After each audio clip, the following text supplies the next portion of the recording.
Shoots and Scores Hockey Talk, where we talk about everything hockey. I am John. I'm Mike. I'm Chris. Okay, guys, let's go. The first topic on the agenda for tonight is a topic I wanted to talk about.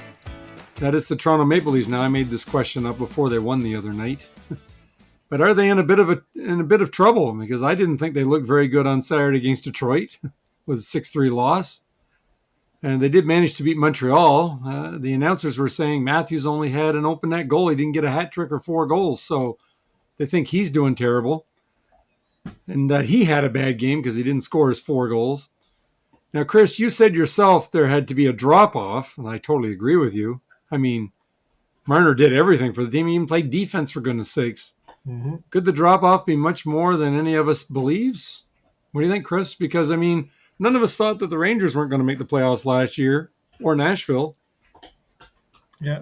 I know last night they scored some goals, but Nashville... They still gave up 4, though. Nashville was on a back-to-back. Their backup goalie looked terrible. But overall, yeah, you can't take a 100-point guy out of your lineup and think, oh, everything's going to be fine, especially when you don't replace him. And honestly, they did not replace any of Mitch Marner off-season moves. Come on. Of course they did. They replaced him with all those other pluggers. Come on. Overall, this team used to be we could win 5-4, and now they're a team that kind of needs to win 3-2 or 2-1, right?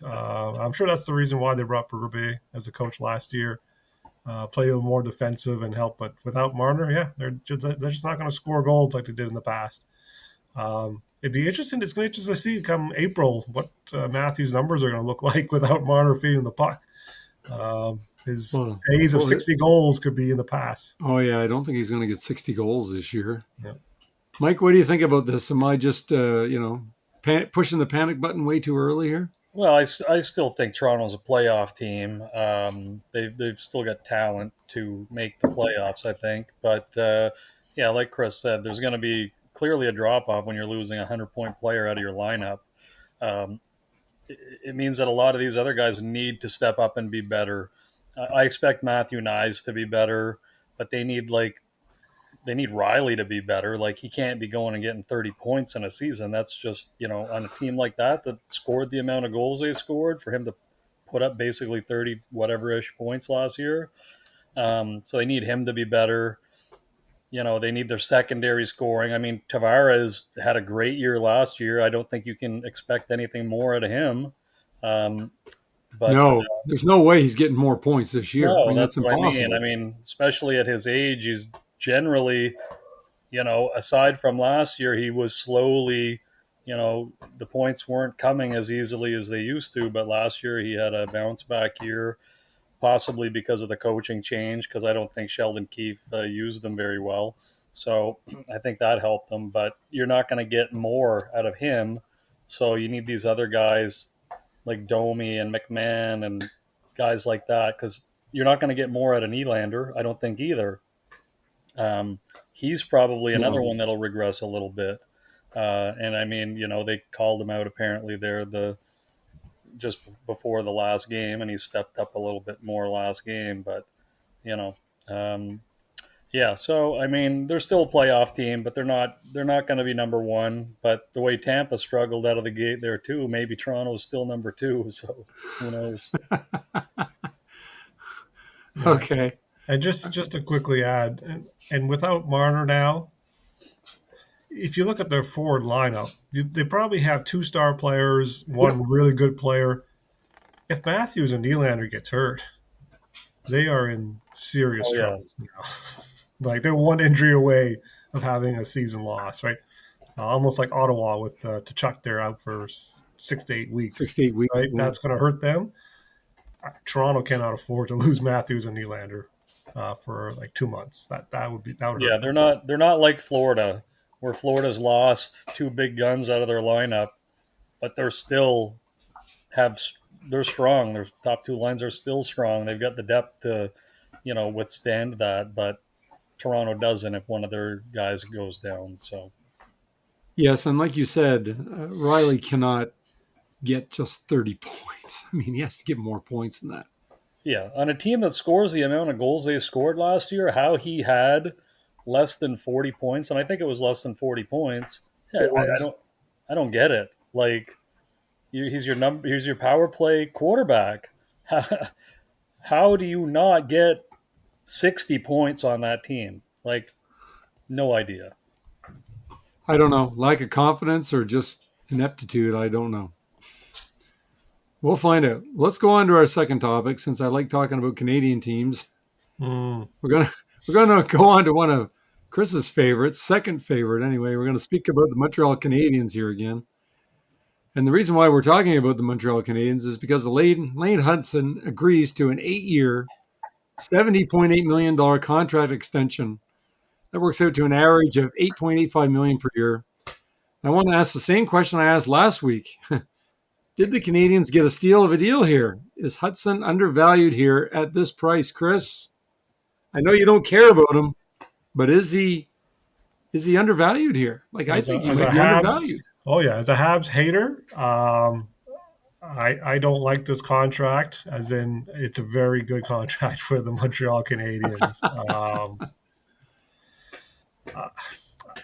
I heard some stuff came out, I think 2 weeks ago when they were talking, and Hudson came out and said, "Well, yeah, I'm not going to ask for more money than Dobson." He kind of set the the bar there. But I would have been saying, okay, he's getting 9.5, I want 9.4, right? 8.5 or whatever it is. I was like, what? He didn't get into the nines? Because if he turns into a 60, 70 point, Quinn Hughes type of guy, this is a steal of a deal.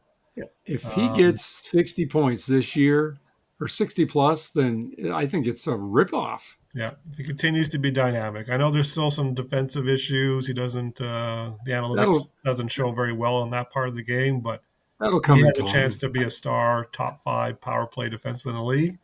That's a very good deal, especially in the market, right? We talked about how Toronto and their core 4 and how they seem to milk every dollar they could. And now the Canadiens are getting these guys signed at decent contracts, right? I don't know what happened to all the talk about, well, it's Canadian dollar, right? You got to get more money. Well, higher taxes doesn't seem to be affecting Montreal. Mike, what do you think? We know you're a huge Montreal fan. Secretly, fan. We do. Yeah. No, it's a really good deal for Montreal, provided he can. If he can produce it the way he did last year, it's a great deal for him.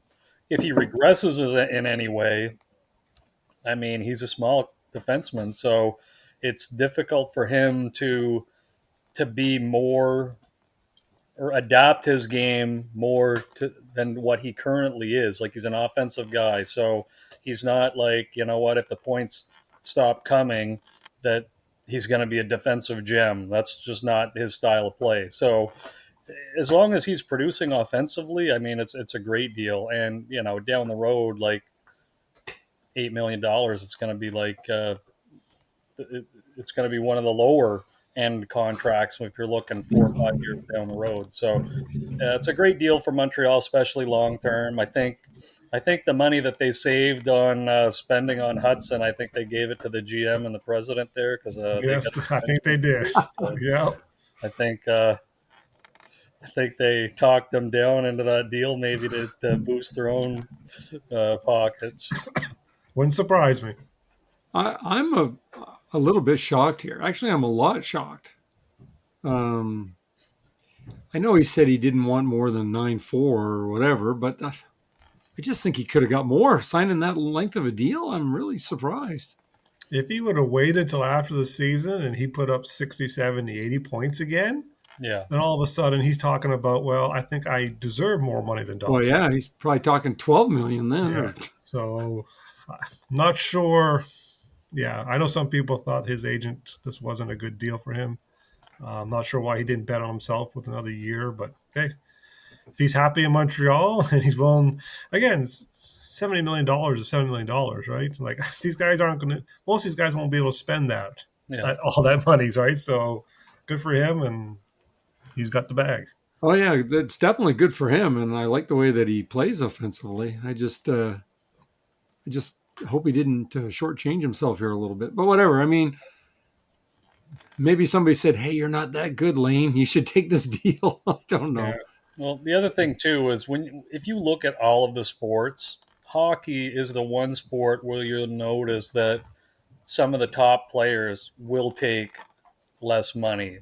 Yes. Whereas you look at baseball and basketball and football, they're going for max dollars every time the contract's up. Very little, and I don't want to say that they're not loyal, but they're gonna get paid, and it's generally the other three sports that you see a lot more of that. Now, the only time we saw that so far really in hockey, like recently, would be the Kirill Kaprizov contract, because everybody after him that signed took a discount, in my opinion. So Yeah. It's the Russians, Panarin. They're all going for the money. They're all going for the money. yeah, All right. Okay. Well, let's go on to our third topic for this evening, and that is Jonathon Towes. I had to bring his name up here, and his return to the NHL with the Winnipeg Jets. Now, Mike, I think it was you that said last year that this was probably going to happen. yeah. And Towes had not played since April the 13th, 2023.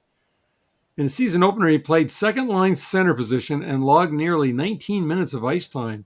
At 37, can Towes stay on the second line center position? And how much of an impact is he really going to make at this age and with this team?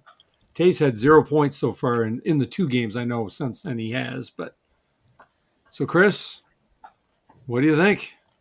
Yeah, his ice time will drop a little bit because Adam Lowry is out for Winnipeg, and he'll start soaking up some of those heavy minutes against the top lines. That'll drop a little bit. Is he the player from the Chicago Blackhawk days? Well, no, of course He's not. not. Can he lead a team to that? No, he can't. But Is he's it still a effective? pretty smart, effective guy. No. Winnipeg's had that hole as a second line center for years. They've brought in guys, at the trade deadline, like Monahan and them, to try to fill it. Or some guys like Brock Nelson said, nope, I'm not going to Winnipeg, right? So it fills a gap for them. But the Jets are a team that's, they lost Ehlers. Didn't really replace him. I wouldn't say Nyquist is a replacement for him. So he'll be a good player, but yeah, he's a stopgap for now, and I'm sure he helps sell tickets in his hometown of Winnipeg. Mike, what do you think? I think he's probably at this point of his career best suited as a third line player, but they have to put him where he is now because they don't have anybody else that can fill that spot. So, And they haven't for years, like Chris said. I think, doesn't Perfetti play a little bit of center too? I don't think they've given him a chance to play center. Because I thought he did, but yeah. I mean, he would. He's no Stankoven, though, so let's be serious. He's no Stankoven. Yeah. So, I mean, ideally, he would be your second line center. However,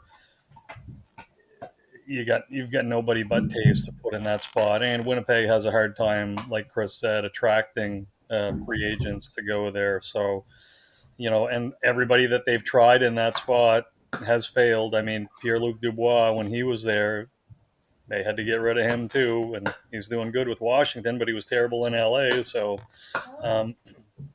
Towes is, when you look at his numbers when he last played with Chicago, he was a far cry then from what he was. Like, he was putting up 40 points, So, like I said, better suited as a third line center, but because of necessity, he's playing second line. But we'll see what Winnipeg can end up doing at the trade deadline if they're able to pry away a second line center that's probably better suited for that. We'll have to wait and see for that. Well, they haven't been able to do it for a long time, so I have my doubts. And they don't have any. I don't think they have any centers coming up out of all their prospects. Brandon Yager, is he play center or is he a winger? I think he's a center, but again, he's a small guy. So I don't know. I don't know if he's somebody that's earmarked to go to the wing. I'm not sure. Well, we'll have to just wait and see, I guess, what's going to happen there. I mean, Winnipeg, like you guys both said, they have a hard time getting free agents to go to that market. People don't want to go there. It's cold as hell there in the winter. like you said earlier, it's the Canadian dollar. There's a whole lot of factors. People don't want to play there. It's a small arena. It's loud as all get out, but I'm sure people would rather play in California somewhere if they could. And the other thing too is a lot of these players nowadays tend to have these modified no trade clauses in their contract. So, when it comes to the trade deadline and that sort of stuff, some of these guys, if they've got Winnipeg on the list, then, they're not going to go there either. So, Right. I'm sure most do. Yeah, I'm sure most do. Exactly. All right. Well, let's go on to our fourth topic. Yes. All right. So Colorado and Martin Necas. Sportsnet reporter Michael Amato says Necas could price himself out of the market, guys. The right winger had 83 points last year and expected to get 90 plus with McKinnon this year and a full season under his belt. The Avalanche want to sign Kyle McCarr, of course, in a year or two or whatever that is, to a deal somewheres in a big contract up in 2027. Is Necas worth $10 million plus, and can the Avalanche afford to pay him? What do you think, Chris? Before we get into Necas, I think the Colorado Avalanche and Joe Sakic and McDonald, I think, is the assistant GM or GM or something. I think they really dropped the ball on Ratnan last year. If they could have gone with 12, I don't know why they just didn't do it and go down this path. They really messed this one up. I know people want to say Carolina messed it up. Carolina didn't mess it up. They got Stankoven, they got picks, right? They got value back out of moving Necas, which they'll get in the future stuff. On the player himself, I wanted him out of Carolina 3 years ago. The organization obviously saw the same thing as I did because they signed him to a bridge deal. They tried to trade him. They had a trade the year before to Winnipeg. He nixed that. Again, just to kind of go back to the Winnipeg issue, he said no to Winnipeg on a potential deal there. The rumor was Ehlers for him at that time. Then Buffalo Sabres, they had a deal with the Buffalo Sabres, and he said no. Now he goes to a place you would think would be a popular location in Denver, Colorado, with the players, the location, the city, and there seems to be like he's not interested there either. So I think Nate just has an agenda of some place he really wants to go, or a few places he wants to go, and he also wants to get paid. Obviously, right? He seems like he wants to hit the jackpot, right? So this isn't Lane Hutson. This isn't McDavid. He's looking to get paid. Colorado has Makar, right? That's the down the road contract, and maybe Makar is one of those guys who says, "No, I'm going to set the standard. I'm going to get paid." Right, as being the best defenseman in the league. Right. And I don't know if Colorado, that was the fear that made them trade Ratton at the time. Now it's coming up with Necas. I don't know if he's looking for California.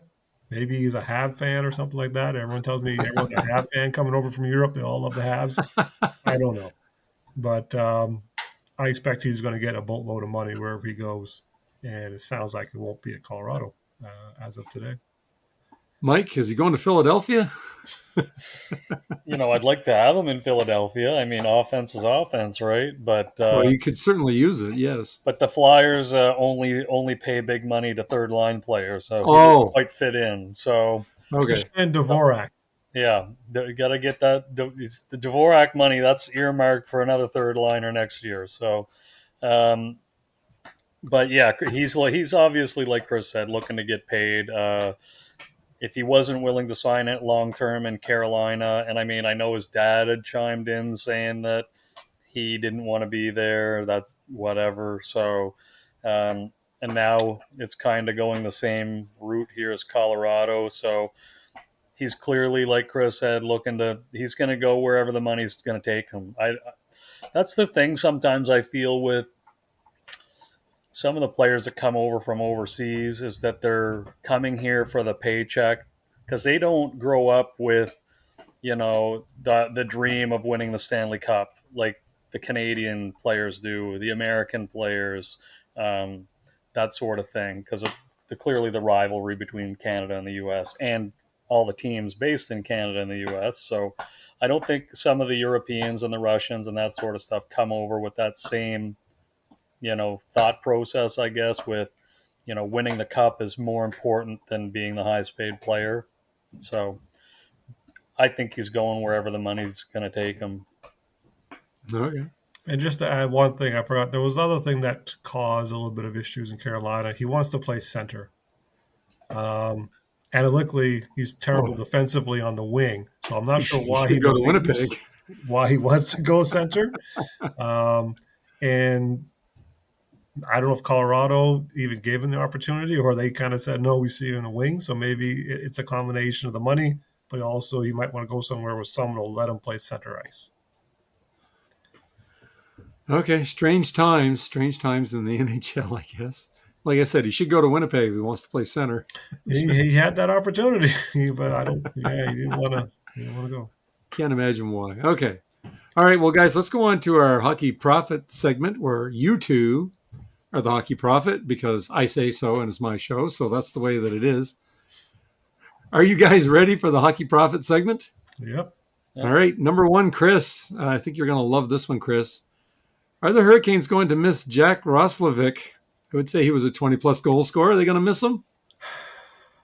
My boy liked him a lot. He could definitely shoot the puck. But no, the Canes are not going to miss him because when he wasn't scoring, he wasn't doing anything else. Almost like Jeff Skinner, right? I was going to say, yeah. Electric pony. That's about it. All right, number two, Mike. You're going to love this one, Mike. The odds makers right now give the Flyers a 1 in 75,000 chance to win the Stanley Cup. Those are good odds. They're better odds than what I would give them. Mike, do you take the over or the under? I don't. They're not winning the Stanley Cup. No matter what the odds are. So. All right. Okay. All right, Chris. Number three. Lou Lamoriello is gone from the Islanders organization. Lou wouldn't even allow players to grow beards. Mm-hmm. So, will the Islanders be better now that Lou Lamoriello is gone bye-bye? Well, I saw a picture. A lot of them are growing mustaches and beards. Yep, so that's right, I can see that quickly change. Lou is definitely old school. I don't. The moves the last few years he did there, the contracts he gave out. Obviously, he was past his prime. With the Islanders, I know I saw this afternoon they were talking about why are they playing Shea for 26 minutes a game, right? That's not an indication of it's not an indication that he's not a good player. It's an indication of what are you doing with the rest of your team and what does the rest of your team think when a rookie's coming in and playing. Like, they've got good defensemen, not great defensemen. They got good guys. I'm not sure what's going on there with Patrick Roy and Schaefer right now in that organization, but they're going to be a few years. Because Lou did not leave a lot there for them. All right, number four, Mike. The New York Rangers lost a game 1-0 to Chris's favorite Washington Capitals on Sunday. Are the Rangers once again going to have trouble scoring goals this year? Well, they seem to have trouble scoring goals at home. They've been shut out 3 times at home. So, geez, they're like Jekyll and Hyde, that team. Like, either they're scoring a lot of goals or they're not scoring any at all. Must be driving Shesterkin crazy. So, I think they're going to get it together. I mean, but man, there's some streaky. And there's one thing that I hate, especially being in hockey pools, is streaky players. So, I think they get their act together at some point, but they are going to have those games where they don't do anything offensively at all. But then they're going to have the other ones that they, light it up. So tough to say. If I'm saying, I'll say that they straighten things out a little bit. Okay, 3 in a row at home, and the third one was Skinner shutting you out. Like, there's only one way, and that's up from where they're at right now. And they got a lot of shots. They had 30 shots in that game. Yeah. They did have a lot of shots. Yeah, I watched that game. And it's the Leafs tonight they play, right? Not sure who don't even know. Is it the Leafs tonight? I thought it was the Leafs tonight, so good luck. Good luck. Actually. Yeah. Okay, well, number 5, Chris, Stormy the Ice Hog. Yeah. is the mascot of the Hurricanes. Mhm. If Stormy Daniels, Stormy the Ice Hog, was to meet Gritty and the two got into a fight, which mascot would win? Oh, the pig would definitely win for sure. He's a hog, all muscle. He's all muscle. Gritty's all belly. That's all Gritty he's will got. fight dirty. Fights Gritty is dirty. all belly. Gritty will fight dirty. That's a hog coming at Gritty. A hog. I think Gritty's a better skater. He could be. Oh, okay. And finally, Mike, I was reading some Flyer news on their homepage. And it was written that Sam Ersson, is that how you pronounce his name, Ersson? Yeah. Had a good first outing and could have gotten the win. I know they lost, I believe it was 4-3. And they think he is ready to take the next step. Mike, what do you say? The next step to where? Not To any winning. higher. Yeah. Not any higher than where he is right now.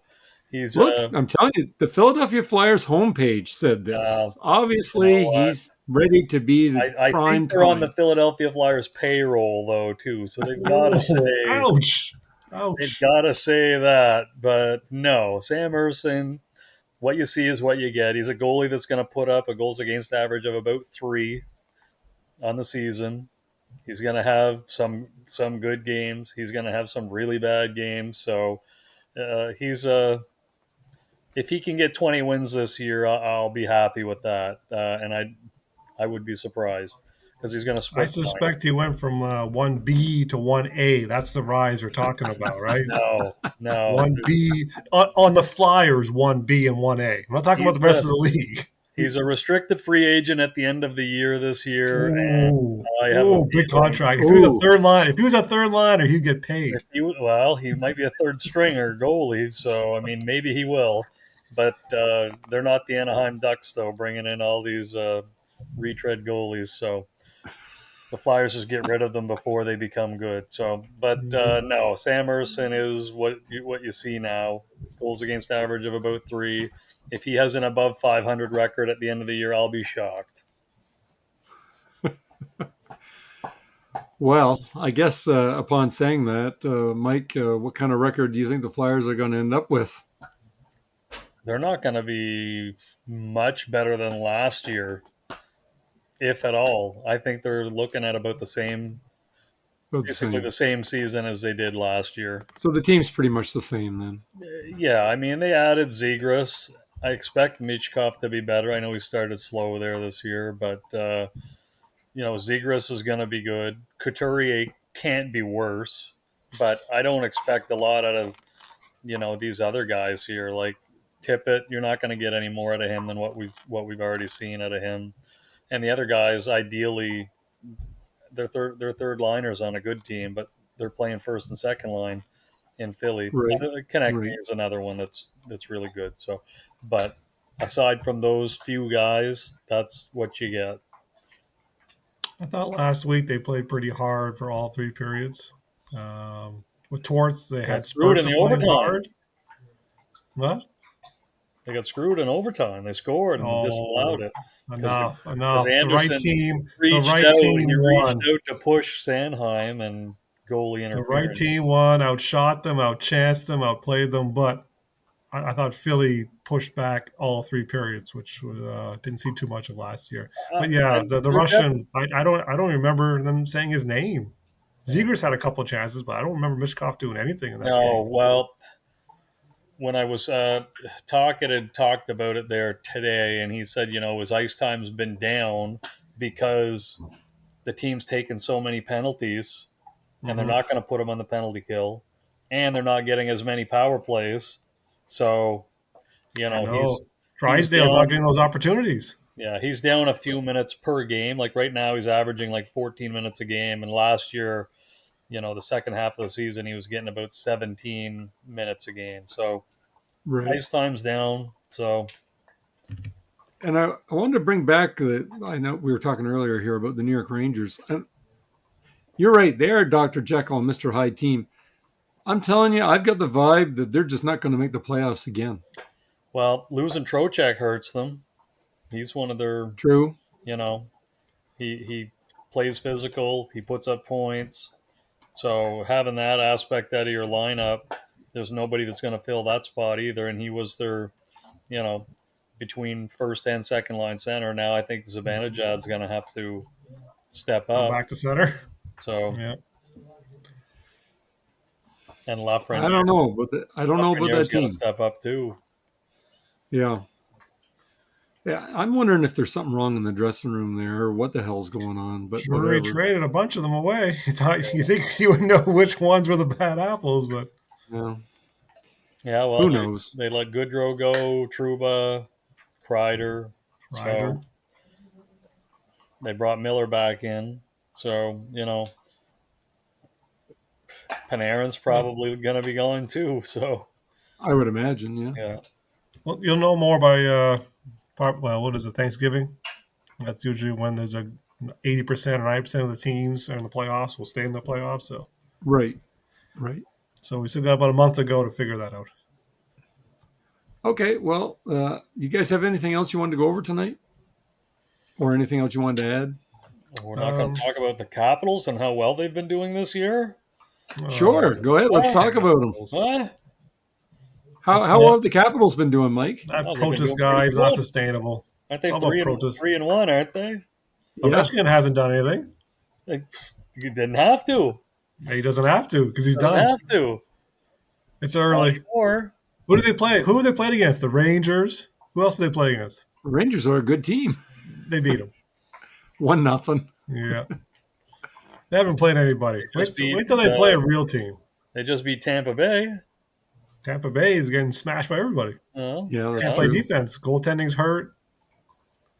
They look terrible. Anything else, guys? Are we good for this evening? Just the one thing. Have you guys noticed a lot of goals being scored so far? Like eight goals multiple times? Yes. Goalies are getting lit up like Christmas trees. I don't know if the players are getting better, more power plays. But there's a lot of goalies getting lit up right now. And I don't know. It's all the fighting going on in the league.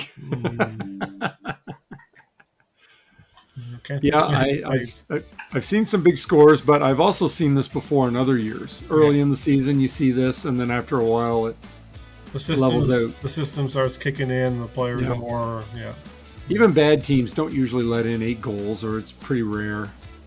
But we'll see what happens. So, all right, guys, we'll end it there for this evening. Like, share, and subscribe, and we will see you next week. Later. Later. Bye.